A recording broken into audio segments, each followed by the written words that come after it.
Ladies and gentlemen, this is awkward, but my intro isn't working.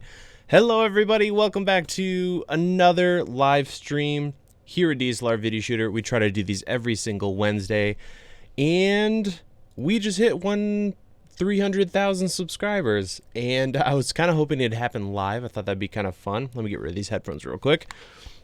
But you guys beat me to it. So we already have a bunch of people in the chat, so we're just going to jump straight in. We got Alpha Productions, Greg, Seth, Mark, Trail, Las Vegas, Manny, Bad Karma, what's up, brother? Furworks, who did notice that this thumbnail for this live stream literally is just the same thumbnail of my last video. I just changed the color of my shirt. It was rushed, but you can't get anything past Fur, man. He'll figure it out. And others, how are you all doing? Thank you so much for the kind words. Very exciting stuff. And yeah, it's interesting. Each YouTube channel is a little different. Just to put things in perspective, I am the same age as PewDiePie. Started this channel, at the same time. So you never know what's going to happen here on YouTube. It's been a little over 8 years since being here on YouTube, or at least starting DSLR Video Shooter. I'm not exactly sure when I actually got the channel up and running. But yeah, I apologize for the lack of music. This is really not that dramatic. But good to see you guys. Thanks for tuning in. And I figured we could do Q&A. We could talk about some news, because things are pretty interesting. Obviously, did my video on the Nikon Z6 in particular. Very excited for that camera. Hopefully it doesn't suck when doing that external 10-bit. There's a bunch of things that are going to go down here on the channel that are really exciting that we can't quite talk about just yet, but things are going to be pretty rad. So make sure you're around in the next month or so, especially with all these ridiculous camera releases. So if you guys have questions, let's get this party started. I'm going to go ahead and in the meantime, open up a new tab here on Chrome, switch things over, and I wanted to look at some stuff. Let's see. First of all, there's something really interesting from Zeiss. Let's check that out. Essentially, Zeiss might be coming out with a camera. Or at least they're teasing a camera. Let's go to Petapixel here. So it looks like it's going to be like a fixed lens style camera, but that would be really interesting if Zeiss starts making cameras. They already have insane optics, obviously. So I'd love to see a bunch of options from them. It's probably going to be crazy, stupid expensive. So that's going to be a little unfortunate, but hey, it's something, right? People are talking about Blackmagic footage. Yes, that's super exciting that we're starting to see that stuff. I'm really interested to see what that camera is going to be like when we get it in our hands, and what the color science is going to be like, because it's supposedly has the same sensor as the GH5S, but that doesn't mean we're going to have the same kind of image, obviously, because it's just a sensor. Blackmagic has the brain behind it, and we'll, be tweaking colors and what happens with all that stuff. So that'll be interesting. Really excited for that. So far, everything looks like that camera is going to be on time, which I was not expecting at all. So that's really exciting. Other things, there's more rumors coming out with Sony. Let me pull some of that up. Let's see, SonyRumors.com. Sony Alpha Rumors, excuse me. Let's pull that up here and see what we've got. So we got a new compact coming out, but I believe recently there was some information about the here's the deal. So there's an A6700 supposedly coming out. This will replace the A6500, and they're also coming out with a pro level crop sensor camera. So it'll essentially be like an A6500, but more like the A9. So the new battery, I heard or read something about, come on, it's got to be here. Here we go. I heard that they were thinking maybe even 4K 60 frames per second. Whether that'll happen or not, I don't know. Not to be an A6500 successor. And this is over at Sony Alpha Rumors. A9 like autofocus capability. So it looks like it's going to be kind of that high-speed compact camera. But yeah, if it can do 4K 60, that's pretty interesting in something that small. I have a hard time believing that's going to be a thing, but who knows? Chasen Creation says A6700 or A7000 with Z battery. Hopefully, yeah, if they're coming out with this camera, this kind of baby A9, if you will, I doubt they're going to put the new Z battery in the A7000, excuse me. So we have two different small cameras, crop sensors from Sony coming out, supposedly. The A7000 and the A something. Yeah, we'll see. We'll see. So I'm going to go up here and, wow, lots of congrats comments. Thank you guys so much. And I do want to say, I am insanely humbled and proud of you guys. Let me get rid of this window real quick. You guys have been complete champs. I have people that constantly, well, not constantly stop and talk to me, but at events like NAB, where I get to hang out with a lot of you guys, most of the time it's like, hey, cool, you know, like your channel. And then almost all the time they're like, you have some really awesome viewers. And if you look in the comment section of the videos, you guys are a bunch of gentlemen and ladies, and I really appreciate all of your very positive feedback, even some really good criticisms. But in general, you guys have kind of a, I don't know what word to really call it, a helper spirit.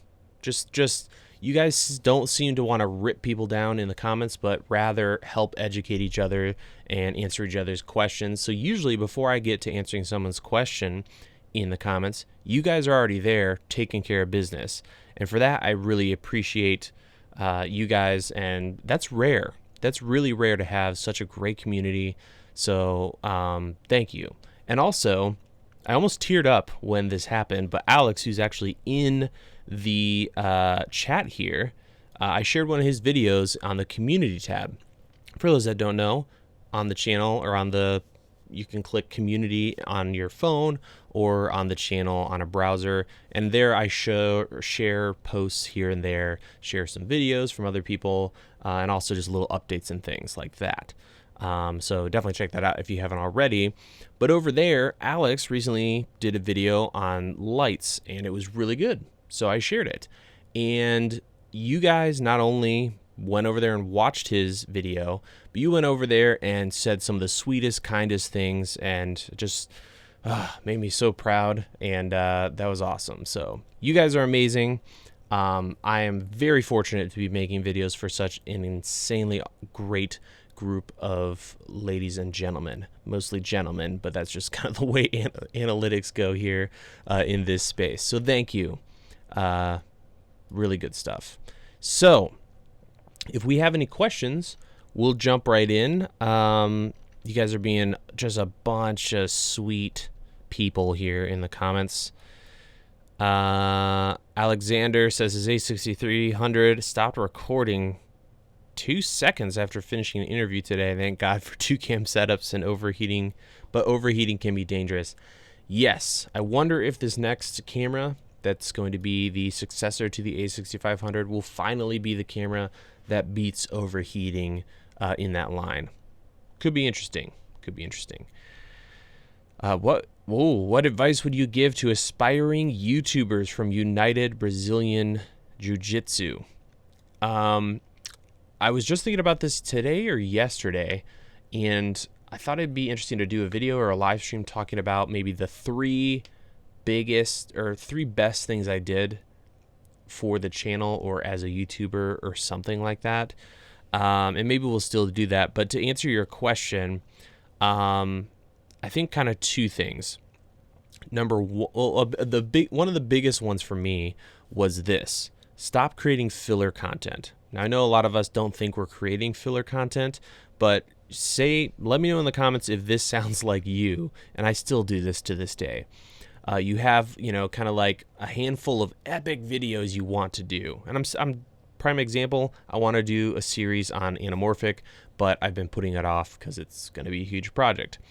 So what often happens is we have these videos that are epic and we really want to get to them, but we're like, oh, I'll get to that. I need to get a video out this week. And so what happens is you get into this rut of creating just filler content. As an example, let's say, you know, I create videos on, you know, tabletop tripods or little quick release thingies and just stuff that's just, you know, a video to have up that week. What I would suggest you do, even if it means not sticking to a schedule, get your best videos lined up and start doing those. Just bang those out. Stop creating filler content or making up videos just to have a video that week. Just start organizing your video ideas from absolute best to least best and start doing those, especially when you're getting started. If you start with just filler content and, okay, I'm good, I made a video this week or 2 videos this week, then it's just going to be a really slow uphill battle to grow the channel. Case in point, this last 2 years have been, you know, very much better for me here on YouTube. And that was kind of part of the shift, is I was realizing that I was never getting to the good videos. I was just, oh shoot, I got to get something up for this week, and I would slap something together. And to this day, I kind of do that. And so just go for it. Pick the best video and get started. Sorry, that was probably a long answer, but that's probably the biggest one. And then, of course, right behind that is consistency. No one likes, you know, ooh, this looks like a great video, and they click on your channel and they realize that, you know, you only post 6 times a year. So you want to make sure you're consistent and people know there's going to be more content coming up. Completely lost my spot in the chat here. I'm going to go up a little bit. Bunch of members in the chat. Those are those beautiful folk with the cool little badges. We got Alex. I saw Fur earlier in here. Definitely check out their channels. Let's see. Ooh, interesting question from Cousin Net Gaming. Should I buy a new camera or a new PC? I would say if you can still make your PC work or your current computer work, keep rocking it. If you're dying and it's just falling apart on you, maybe it's time for an upgrade. Whoa, Jacob says, I've been around since 50,000 subs. Dude, you're a real veteran up in here. That's awesome. Let's see. Man, so many kind things. You guys are ridiculous. Scrolling down here. Scrolling down. Getting the Falcon Eyes 18T for a key light. What would you suggest for getting a colored background LED? A few small LEDs with gels, or the Yongnuo 360 or RGB options? That's a great question. RGB is obviously going to be so easy because you just throw colors at a wall or something. Either of those options would work. They might not be super bright. So it's really going to depend. If you want to constantly change colors, definitely consider RGB. Falcon Eyes is starting to release some of those RGB mats. So I'm trying to remember the model name. They changed it, but one of those light mats that has RGB capabilities. The problem with the cheaper RGB lights is the output really isn't there. So in that case, gels might work for you. So if you're going to change, you know, the color every 5 minutes, then RGB. Otherwise, gels is just going to be so affordable. And like you said, you can have a bunch of smaller lights with the same gel, and you're going to have a more even, brighter color, if you will. Caleb, is from Brian. Caleb, did you ever do a rig build with the Ceramonic Smart Rig Plus? It would be awesome if you had a video showing different rigs at different cost points. That's a good question. I sort of did one. It was a long time ago, but I didn't like hack it and do anything with it. I just mounted it to this wooden cage I made, or this like wooden rig thing. But no, that I've been meaning to get to like kits, right? So the goal is eventually to have lighting kits for all these different price ranges, camera kits, and then be able to combine them. So for $5,000, here's how much damage you can do with video equipment. Same with sound, all that stuff. So need to get on that. I'm gonna close some windows in the background here because things are starting to look a wee bit choppy. Let's kill that. Cool.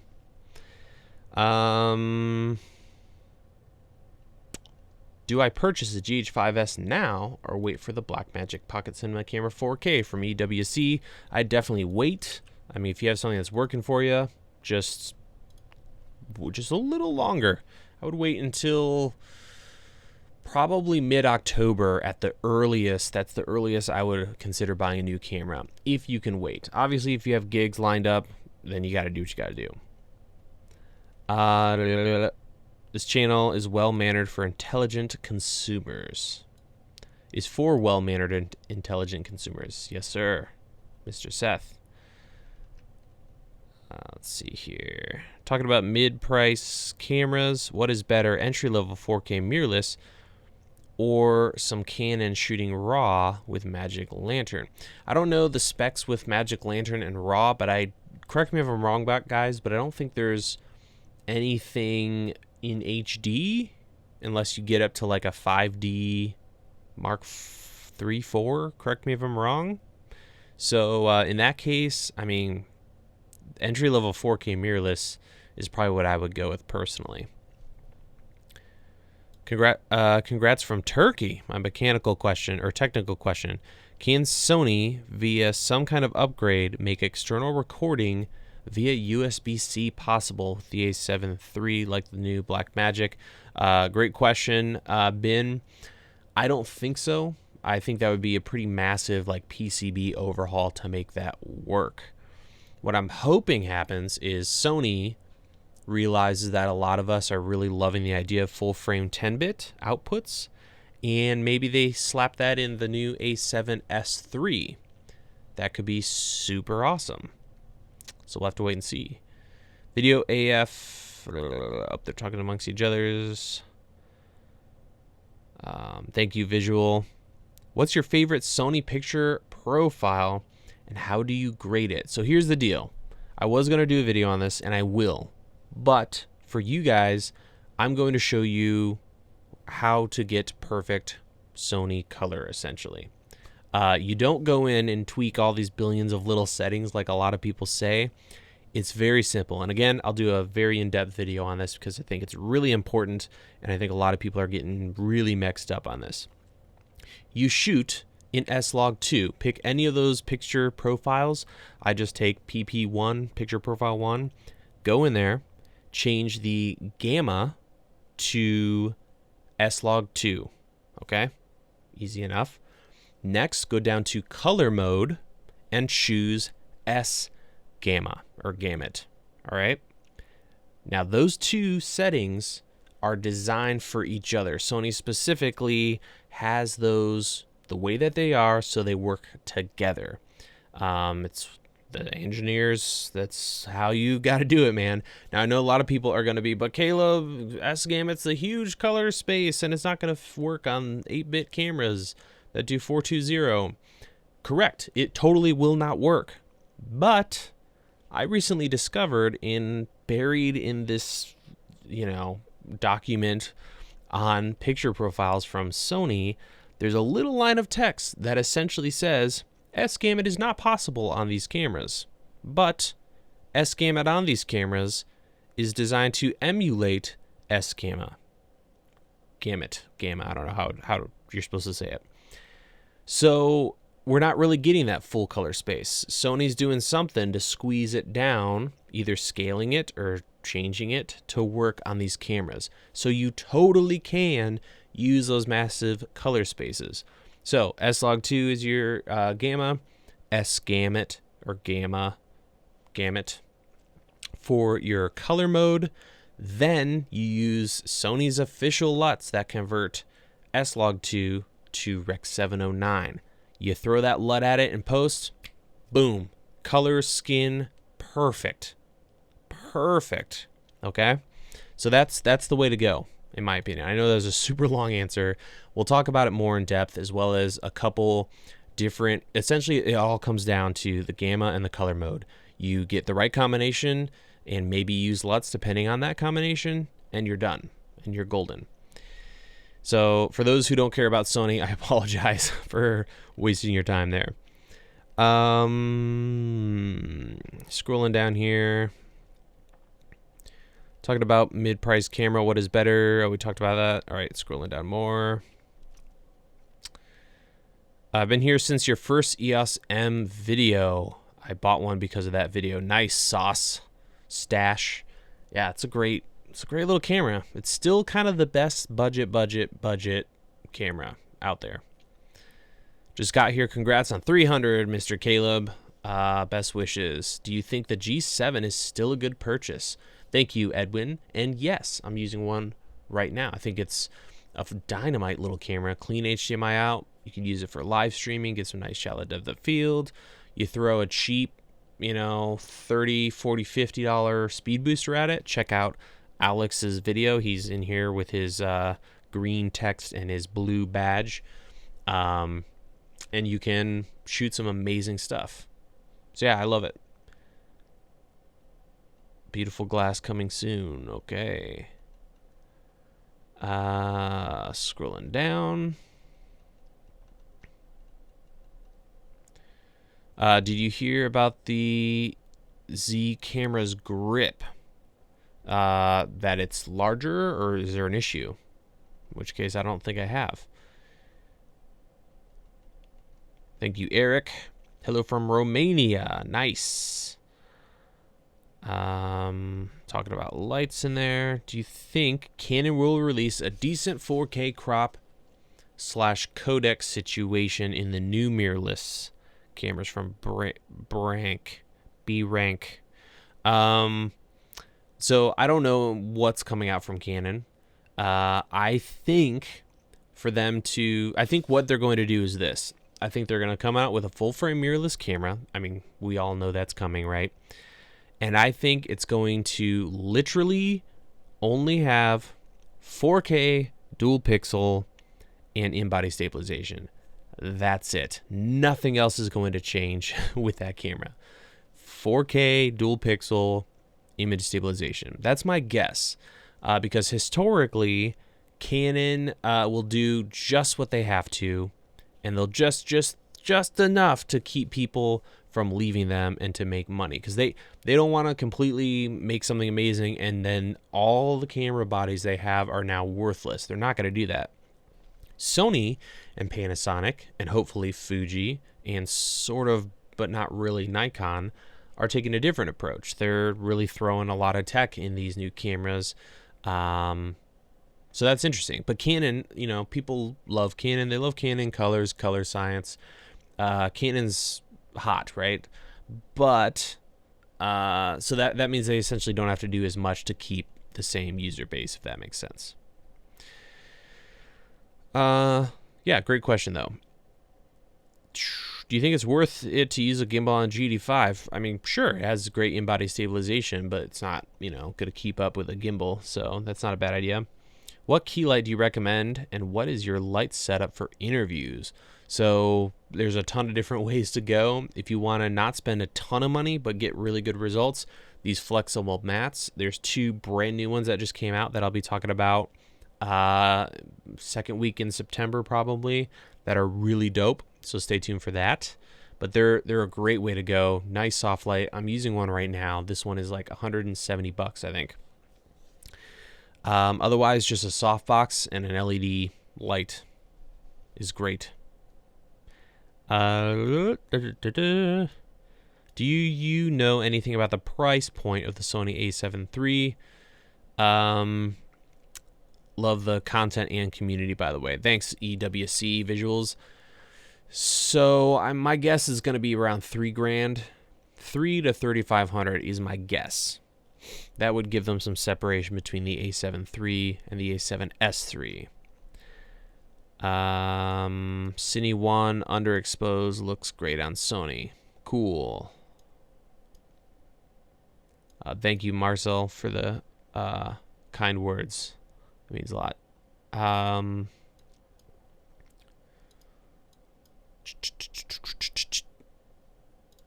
Price is so important to me, and Caleb is the guru. Want to hear the answer? Okay, cool. Right, we got that taken care of. And we have a small $5 donation from Media Lifted Films. Seamless white backdrop. Any tips? Would love to see you tackle the white background. Exposure, Final Cut 10, suggestions for post. Thanks. Dude, thanks for the donation. So here's the scoop. For a white background, you really should be using like zebras on your camera. If your camera doesn't have zebras, you can use an external monitor. Your goal, though, is some way to check the exposure, because often it'll look white, but it's not really white. So set your zebras to 100 plus and keep lighting it until you completely fill it out. I would try to separate yourself from the background. So if the white's behind me here, I don't want lights from the backdrop bouncing and hitting me. So make sure there's some separation there. And remember, you don't have to have like 50 million watts hitting the white backdrop to make it white. You can light it with what you have and then reduce your key light. So what I could do is simply turn down the key light. This is obviously super underexposed, but I could then raise my exposure, and what's going to happen? The background's going to get much brighter because I've darkened my foreground. So that's a kind of a more affordable way to go about things. Something like that for my exposure, maybe a little higher. There we go. So that's what I would go about it. Hopefully that answers your question. Let me know if you have more specific things that you'd like there. For Final Cut, learn waveforms. And you essentially can pull it up and you can see where white is, and you just want to push things up until you're hitting 100 and you're done for your white backdrop. Great question though.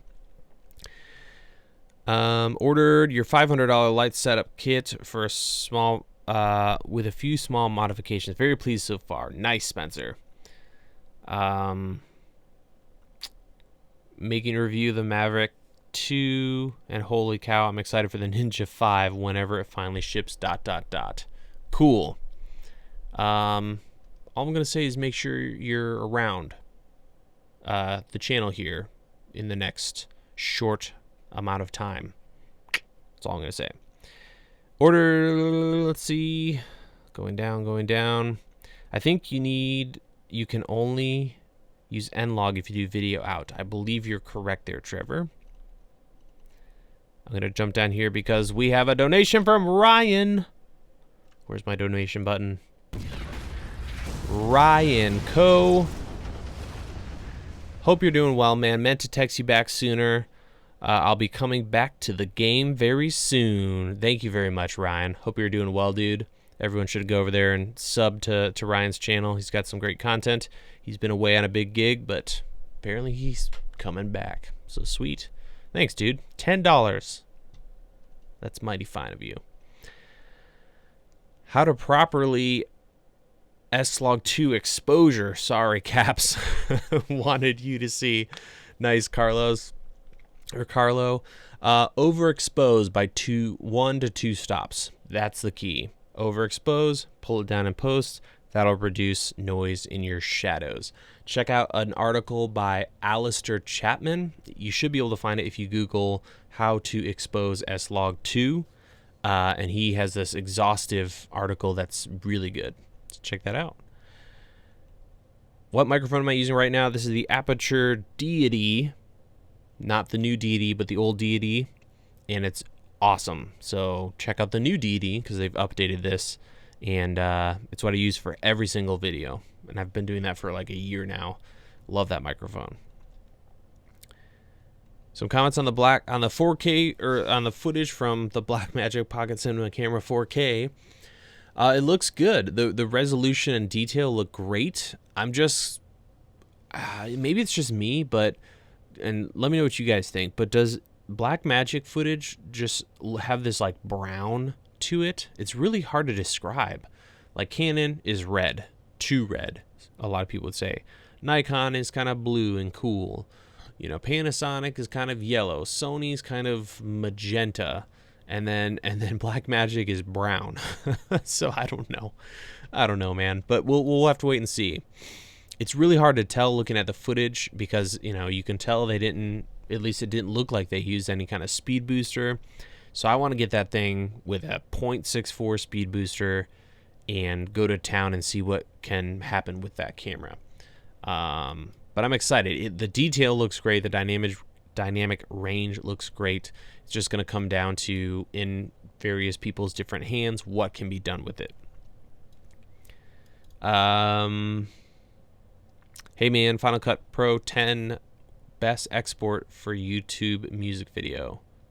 Yeah, I use H.264. I should share my settings because I've tweaked them a little bit, but a high data rate. Make sure your music is set to at least, you know, 320. What is it? 320. I don't even remember the spec, but we should come back to that. What's your live streaming setup right now? Video coming up on that, but essentially G7, the Falcon Eyes. It's a light matte. It's the 12T. We have a soundboard over here that isn't necessary, but when I have more than myself / other microphones going on, microphone arm, and then a little capture card that's USB 3. Anamorphic video, where you at? From Isaac Stacy Films. It's coming, dude. There's all these announcements that keep throwing my schedule off, so we're gonna get to it. I have all the pieces.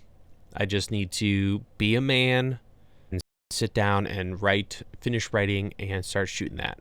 It's going to be a series, so we're gonna do break it into maybe 3 videos, maybe more.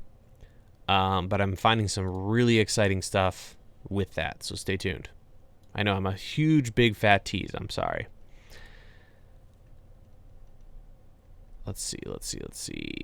I gotta giddy up here. Yeah, what do you guys think of the footage? You guys have been asking me, but I'd love to hear your thoughts. The one where they did it was like the woods. They filmed a bunch of like stuff in the woods and then some water. That was the first video I saw, and I was kind of unimpressed because there were no people in it. But man, when there's like the shots of like the sun coming through leaves and stuff, the level of detail, and this is where Canon is just terrible right now, is in that scenario, Canon would have had like completely gone blacks, no information, a small window of stuff that's, you know, you can see detail, and then just this smudged, overexposed, gone forever stuff. Whereas those shots were really impressive on that camera. So there are lots and lots of detail, and it looks like great dynamic range, so that looks pretty sweet. Sorry, bro, gotta go. Fiance is waiting at the altar. Well, get out of here, Jason, and say hi to the wedding party. And fiance, is that weird to say? Weird to say? Congratulations to you, dude. Currently trying to figure out how to mount my GH5S with a 50mm anamorphic adapter on a gimbal. Might fit on the Ronin S. Yeah, it looks like you're gonna have to go with like a Ronin S. That's a lot of weight. Any tips on cityscape photography for a noob?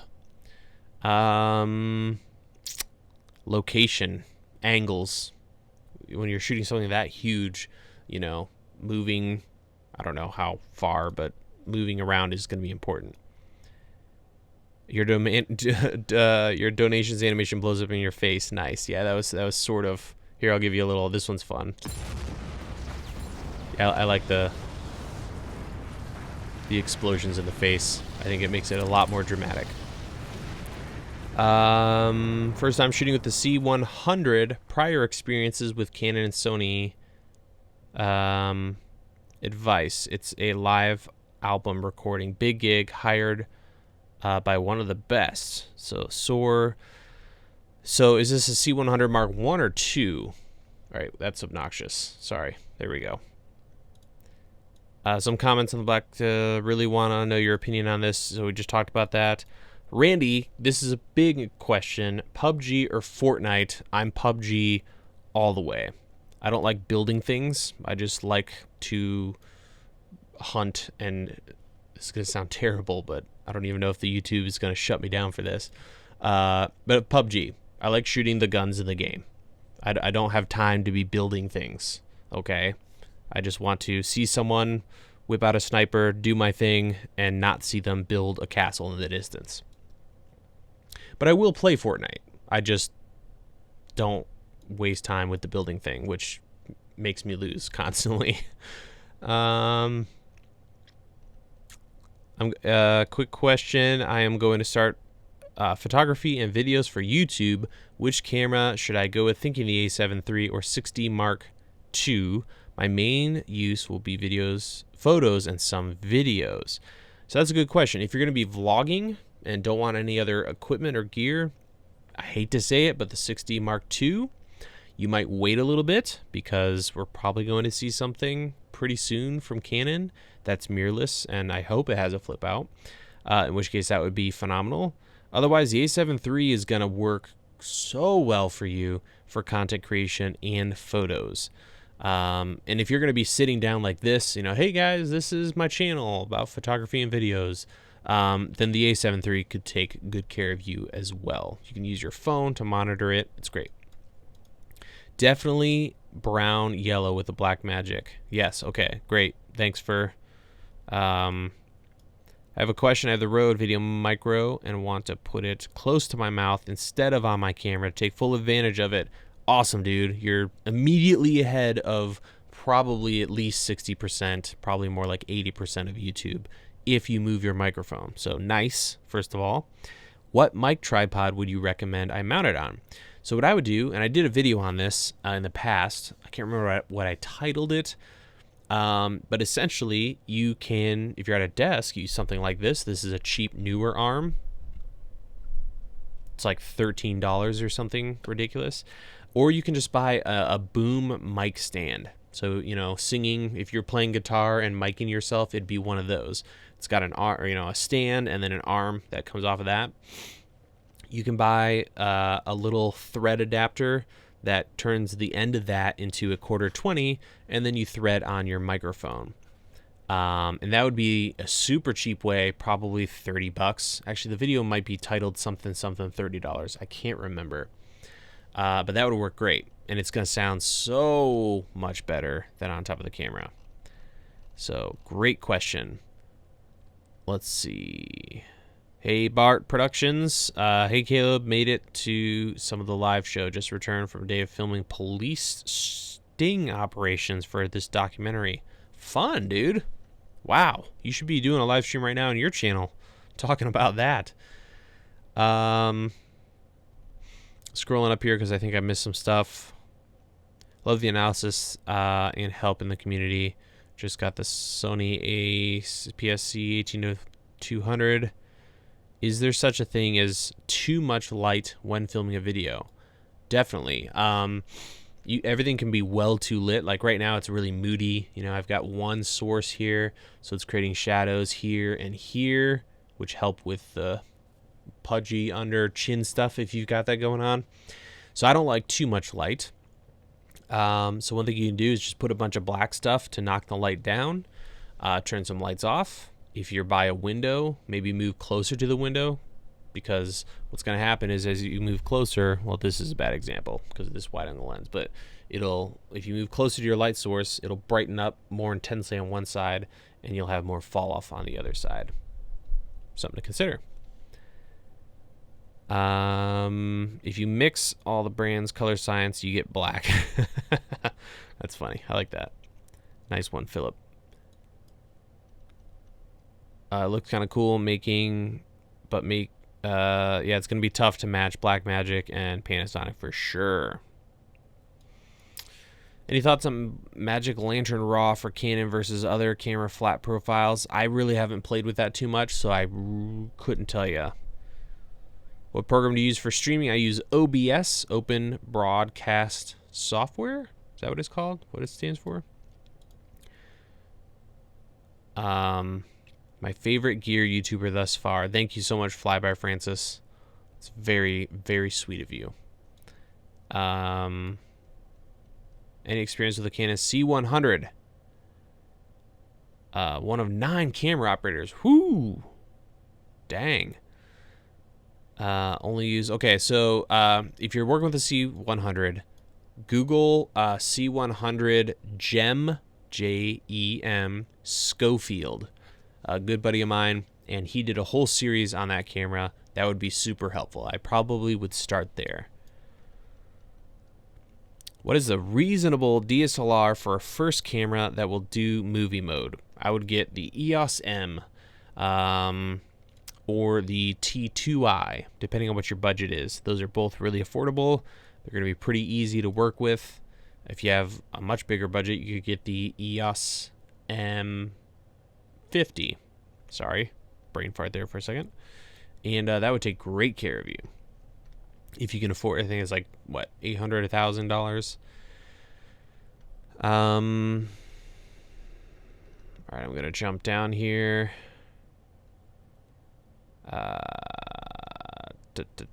When will the GH6 come out? I don't know. There's a rumored G90 coming out. So this is what happened. Panasonic's like, you know what? Forget it. We're just going to do the GH series and like the G9. Those are our 2 cameras. Deal with it. And then all this stuff happens with all these other manufacturers, and it seems like they're like, oh, nuts. Maybe we're going to make a G85, but throw a GH5S sensor in it. And they're going to call it the G90. Apparently that's what the rumors are saying. Maybe they've been meaning to do this all along, but we'll have to wait and see. So GH6, it's going to be at least next year, because they just did the GH5 and 5S. Probably going to be 2 years from those release dates is my guess. Let's see. Oh, just lost my spot.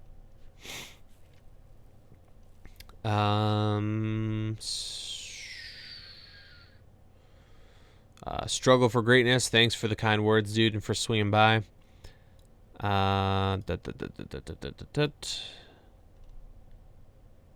How to avoid mic slap sound with the VXR 10. Are you talking about like sound of the microphone moving? When walking and vlogging. Okay. You might try a looser cable. If the cable's real taut, it's going to keep the microphone kind of bent and more rigid. That would be a good way to go. All right, dude. Catch you next week. Carlos, thanks for swinging by. Any idea how many cores are needed on a CPU to edit 1080p RAW on Resolve? Couldn't tell you. No idea. I think it's going to depend on the camera, the footage, the codec, all that stuff.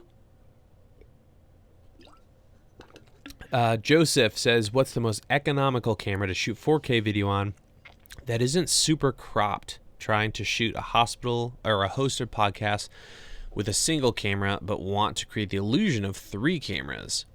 So I would say the G7, which is what I'm using right now, but it's cropped. But you can get tiny wide-angle lenses for these cameras and make it work. Really, any camera and any sensor, you can make it happen if you need a wide-angle lens. Excuse me, I'm getting all stuffy. That's probably going to be the best bet, honestly. I'm trying to think of any other 4K cameras that are super cheap. I mean, you could go with a GoPro, but that's probably wicked distortion that you're not interested in. So I would consider this, at least trying it. The G7, I've got a 14mm on there now, and the camera, I can touch it, so that gives you an idea. I could back up just a little bit, and I feel like 2 people could easily fit into this, right? In fact, I've done that with the with my buddy Corbin Tyson, who I need to have back on the podcast or the live stream. Let's see. Very kind of you, Jeno there. Thank you so much. Waiting on the Canon mirrorless system. Do you have any idea when it's going to be out? Since there is gonna be a sale on the A7 III. No sale. All right. So it's gonna happen soon. I can't say when, but soon.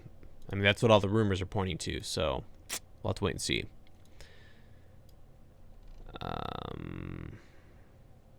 Wannabe Films, what's up, brother?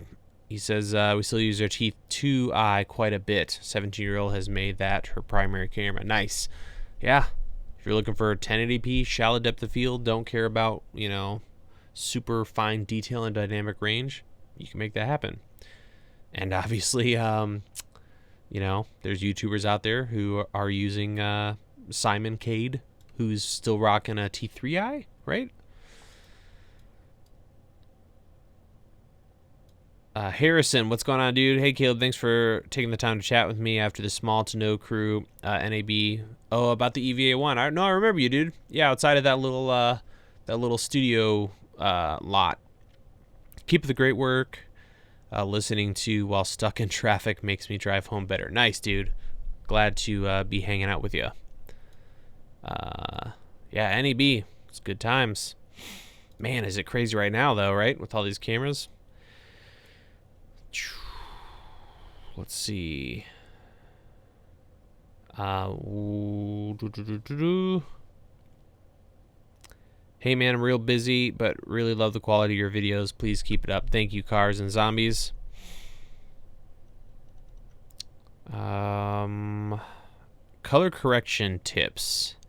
Yeah, so step one is obviously making sure your footage is solid. White balance. Make sure that's one of the most important things. Figure out the whole picture profile situation. Make sure your exposure is good. More and more I'm using a gray card. I stick it in every shot and I know where I'm at there. If you can figure that out. Having something consistent like a gray card or a little white card or something that you know is white and that'll really help you in post when you color correct. And then I break it down into kind of 3 stages. I bring the footage in. If it's log, I convert it to Rec 709. Then I correct. So I make sure the white balance is good. I change the exposure values. And then I grade, which is going to be adding a very subtle LUT, or more often just making some changes to cooling down the shadows, all that kind of thing.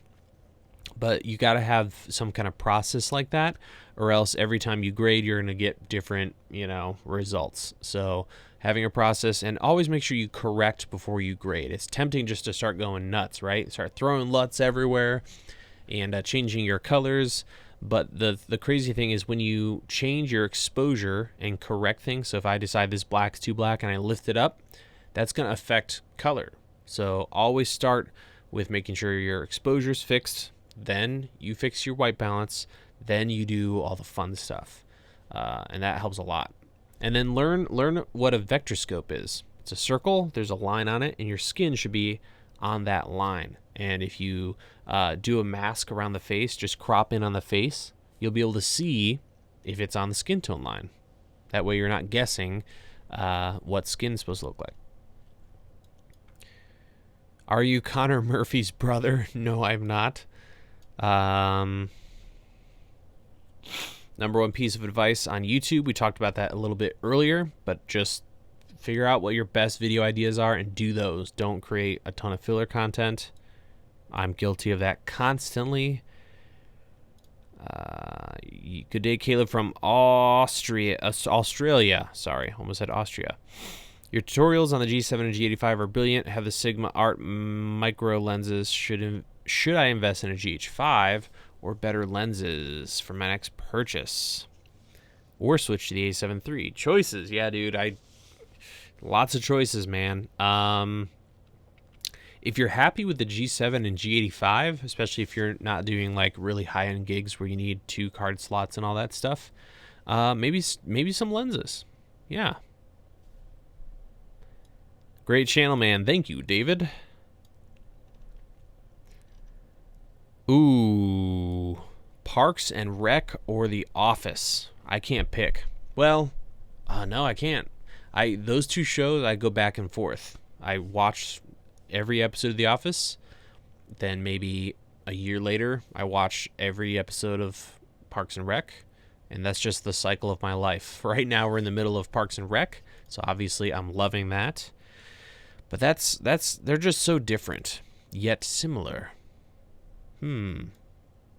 We just watched the episode where Andy Dwyer looks out over the Grand Canyon, really emotional moment, and he's like, where are all the faces of the presidents?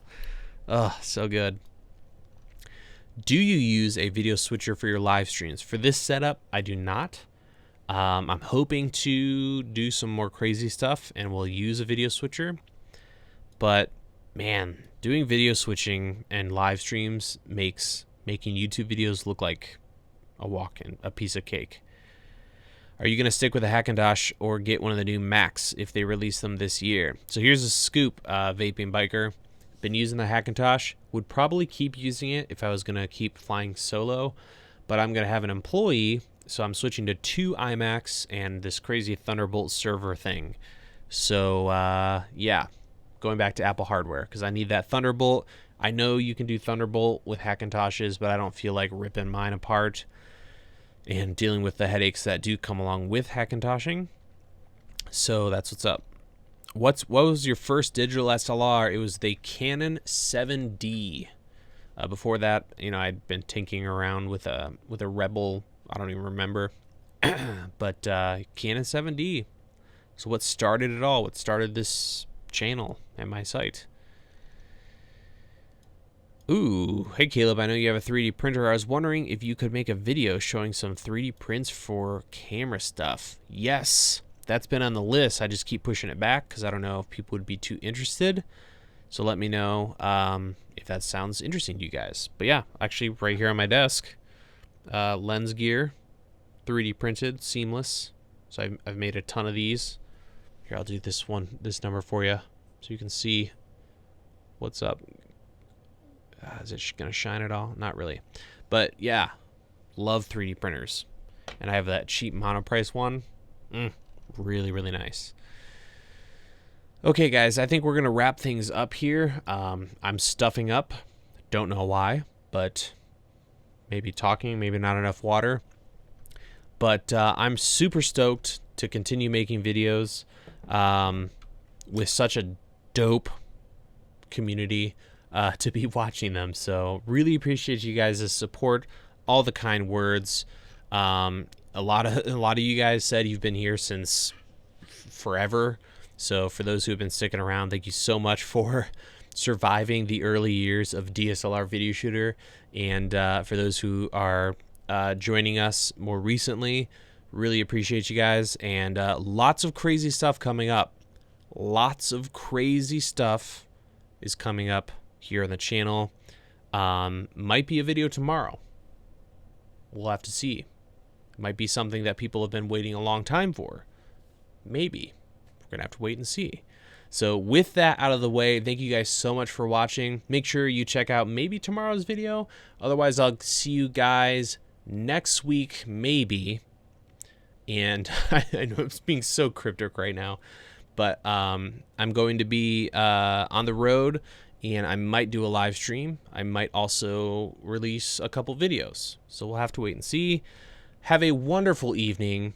You guys are the greatest community here on YouTube. Thank you so much for watching, and we'll see you guys in the next video.